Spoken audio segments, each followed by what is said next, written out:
Chemistry is the branch of science that deals with the study of composition, structure, properties, changes in matter, laws and principles which bring these changes.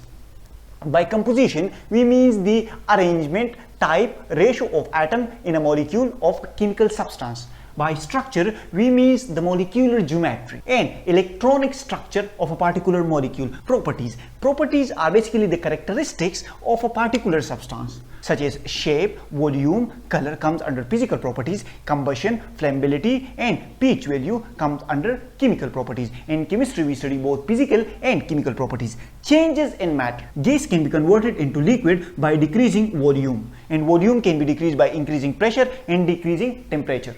Laws and principles which bring these changes. When we increase pressure, the volume will be decreased. This is according to Boyle's law. When we decrease temperature, the volume will be decreased. This is according to Charles' law. Don't forget to subscribe.